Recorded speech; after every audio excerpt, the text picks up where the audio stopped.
Good morning and welcome back to our channel student. तो आप लोगों का जैक बोर्ड का क्लास 6 का सिलेबस आ गया है। फर्स्ट टर्म एग्ज़ाम या फर्स्ट इंटरनल एग्ज़ाम जो होगा उसका सिलेबस दे दिया गया है।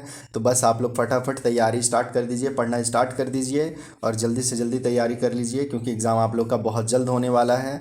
देख लीजिएगा, सबसे पहले हिंदी है। हिंदी में क्या क्या है आप लोगों का, तो हिंदी में जो भाषा मंजरी है उसको देख लीजिएगा, जिसमें आप लोगों का 1 से लेकर के 5 तक सारा है। जैसे वीर तुम बढ़े चलो कविता है, हार की जीत कहानी है, भिड़ंत एक कहानी है, आओ लिख ले नई कहानी ये कविता है, और ऐसे ऐसे ये काम किए। तो इतना आप लोग पढ़ लीजिएगा हिंदी में। फिर व्याकरण जो है, तो व्याकरण में आप लोगों का आएगा पर्यायवाची शब्द, विलोम शब्द, भाववाचक संज्ञा बनाना, फिर अनेक शब्दों के लिए एक शब्द, विशेषण एवं उसके भेद, अर्थ के आधार पर वाक्य के प्रकार और अनेकार्थी शब्द और मुहावरा। इतना आप लोग पूरा पढ़ लीजिएगा तो हिंदी व्याकरण आपका कंप्लीट हो जाएगा। फिर निबंध लिखने के लिए आप लोग का रहेगा 150 शब्द में। देखिए टॉपिक भी दिया हुआ है, मेरा गांव या नगर, और फिर देश प्रेम है, फिर एक अविस्मरणीय दिन, फिर बालिका शिक्षा या मेरा राज्य झारखंड, या फिर मेरा प्रेम मित्र। ये सब पे निबंध लिखने के लिए आ सकता है। 150 शब्द में आप लोगों को निबंध लिखना है, ठीक है। 150 शब्द में निबंध का प्रैक्टिस कर लीजिएगा।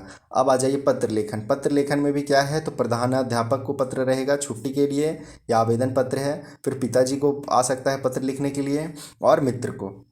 ये पत्र लेखन का इतना प्रैक्टिस कर लीजिएगा, टॉपिक तो दिया हुआ है ही।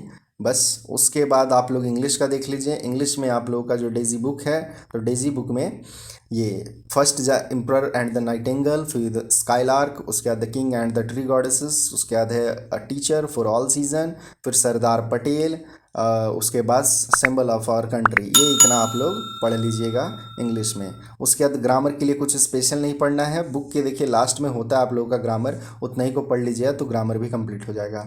वैकेबलरी है, वैकेबलरी में जो भी आप लोग का वर्ड मीनिंग रहता है बुक की एंड में, किताब देखिएगा, कोई स्टोरी पढ़िएगा, कहानी पढ़िएगा तो लास्ट में दिया हुआ रहता है वर्ड मीनिंग नीचे साइड में, उसको पढ़ लीजिएगा तो इसका भी कंप्लीट हो जाएगा तैयारी।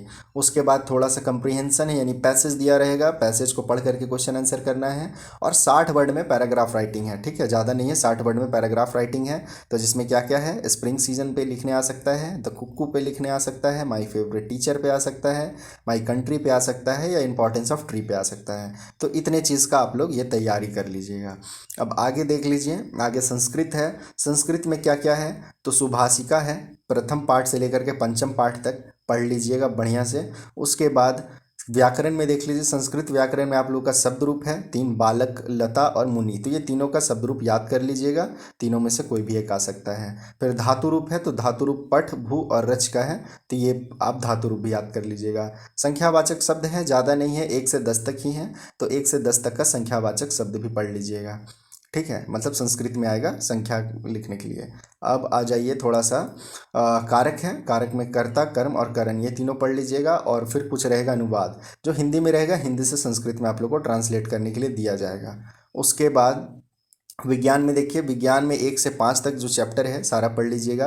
जैसे भोजन है, फिर सभी के लिए, फिर है भोजन जरूरी है, फिर जल है, वायु जीवन के लिए आवश्यक, और पौधों की कहानी। तो इतना पढ़ लीजिएगा तो आपका 6 क्लास का साइंस का पोर्शन पूरा कंप्लीट हो जाएगा, ठीक है। अब उसके बाद आ जाइए सोशल साइंस, ठीक है। सोशल साइंस देख लीजिए, तो सोशल साइंस में क्या क्या है, इतिहास है, तो इतिहास का 4 चैप्टर पढ़ लीजिएगा, ठीक है। इतिहास का 4 चैप्टर हो जाएगा आप लोगों का।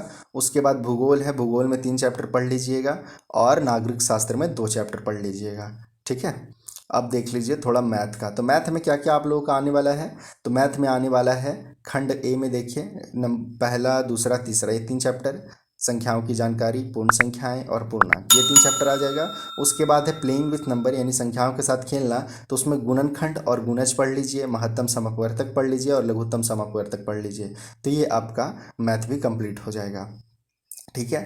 इतना है, बस इतना ही का आप लोग को तैयारी करना है। फटाफट आप लोग बढ़िया से तैयारी कीजिए और अच्छा से एग्ज़ाम लिखिए। और कहीं पर भी आप लोगों को कोई दिक्कत होता है, कोई डाउट होता है, तो हम मुझे कमेंट करें, ठीक है। और जिस चीज़ का आप लोगों को चाहिए तो उस चीज़ का हम प्रोवाइड करवा देंगे, मटेरियल प्रोवाइड करवा देंगे। जो भी चीज़ चाहिए, मान लीजिए मैथ में दिक्कत है, इंग्लिश में दिक्कत है, कोई भी सब्जेक्ट में दिक्कत हो, आप बेझिझक कमेंट कीजिए, वहाँ से मैं आप लोग को उससे रिलेटेड वीडियो बना दूंगा, ठीक है। तो और क्या कीजिए कि वीडियो को शेयर कर दीजिए अपने दोस्त लोगों के पास, ताकि उन लोगों को भी थोड़ा सा आइडिया हो जाए क्या क्या सिलेबस में आने वाला है। और वीडियो को लाइक ज़रूर कर दें फटाक से एकदम, और कमेंट तो कर ही देंगे जहाँ डाउट होगा। तो चलिए फिर ठीक है, हम लोग मिलते हैं नेक्स्ट वीडियो में, तब तक के लिए बाय एंड टेक केयर।